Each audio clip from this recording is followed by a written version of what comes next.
Évangile de Jésus-Christ selon saint Marc, chapitre 1, des versets 21 à 28.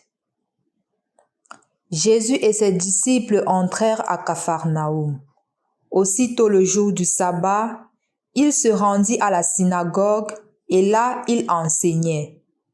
On était frappé par son enseignement, car il enseignait un homme qui a autorité et non pas comme les scribes.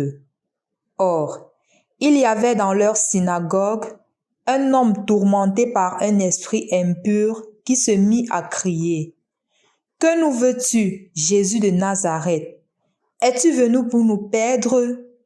Je sais qui tu es le Saint de Dieu. » Jésus l'interpella vivement.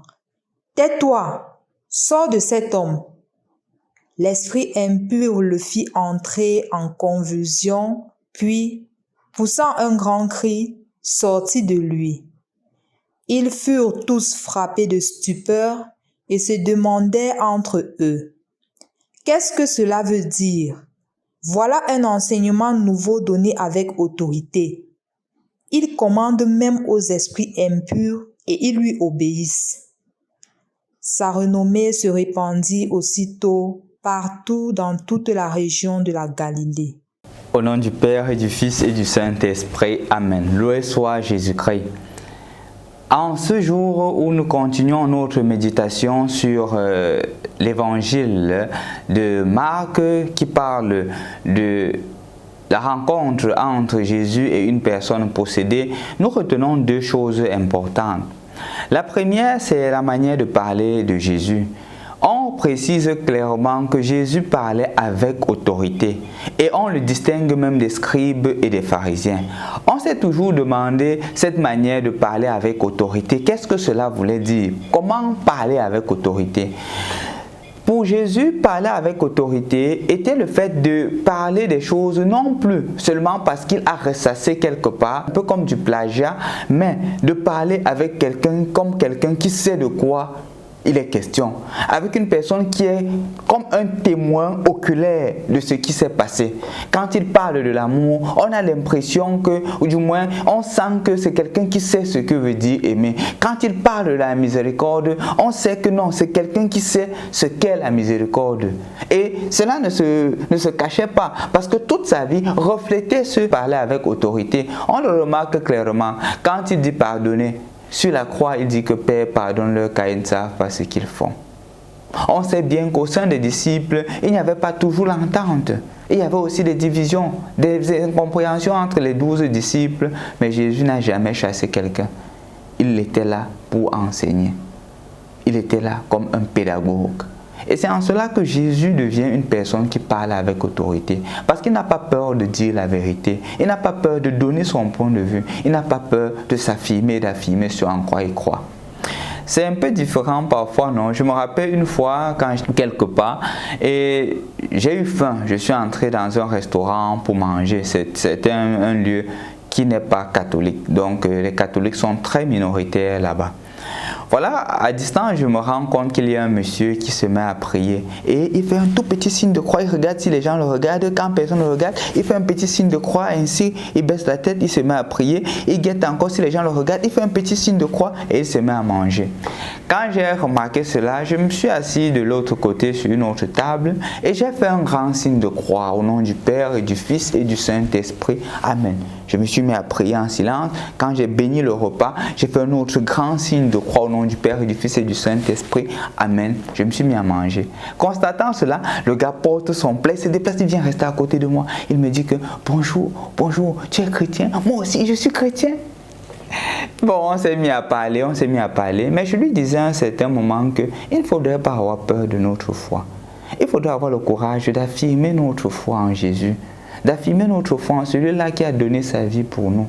Parce que c'était une personne qui parlait avec autorité, qui n'avait pas peur de sa foi.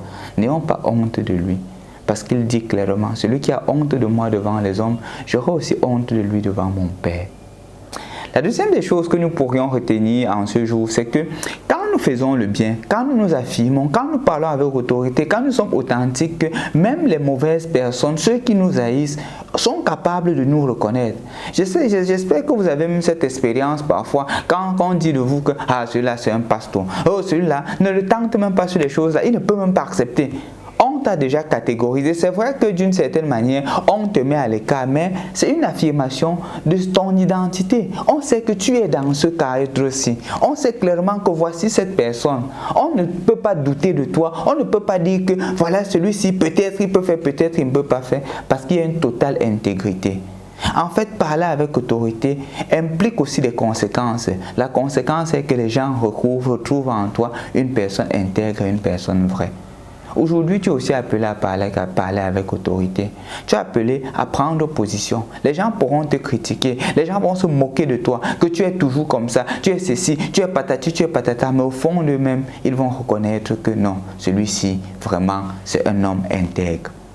Je te prie aujourd'hui de garder cette intégrité-là, que tu sois justement ferme dans ta foi, que les occasions qui se présenteront aujourd'hui, peut-être des tentatives de corruption qui se présenteront devant toi, tu dis je n'entre pas dans ce jeu, et qu'on te reconnaisse comme cela, qu'on te reconnaisse ainsi, que les occasions de péché qui se présenteront devant toi aujourd'hui, tu dis non, aujourd'hui je le refuse avec la grâce de Dieu, parce que je veux garder l'intégrité.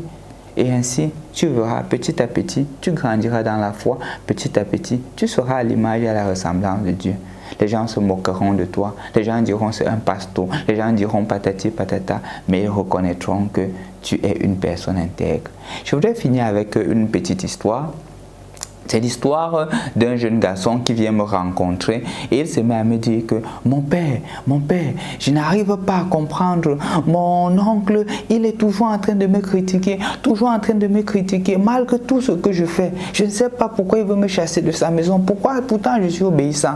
Je lui dis que qu'est-ce qui s'est passé aujourd'hui? Il me dit que quand on déménageait, j'ai pris un tableau et je l'ai mis dans ma chambre parce que je ne voulais pas me lever à 2h, 3h pour aller dans la salle d'études. Comme ça, je pouvais travailler facilement au tableau dans ma chambre. Et mon oncle s'est insurgé et il s'est même mis à vociférer des paroles comme du genre je montre que je suis toujours obéissant. J'aime toujours montrer que je suis obéissant. Mais en fait, il n'en est rien de cela. Je lui ai dit qu'en fait, ton oncle a dit indirectement tes qualités. Il a indirectement reconnu que tu es un garçon obéissant. Indirectement, le gars l'a reconnu. Et donc, tu dois plutôt être content. Parce que c'est comme dans l'évangile, quand le mauvais esprit dit « Je sais qui tu es le Saint de Dieu », ce n'est pas parce qu'ils aiment Jésus. C'est sous l'effet de la colère qu'ils réaffirment l'identité de Jésus. Donc, c'est un chemin, c'est un encouragement pour rester ferme dans ton engagement chrétien, dans ton obéissance. Parce que même si des personnes te détestent, ils sauront au fond d'eux-mêmes reconnaître que non, celui-ci est une personne intègre. Bonne journée et bon challenge d'intégrité.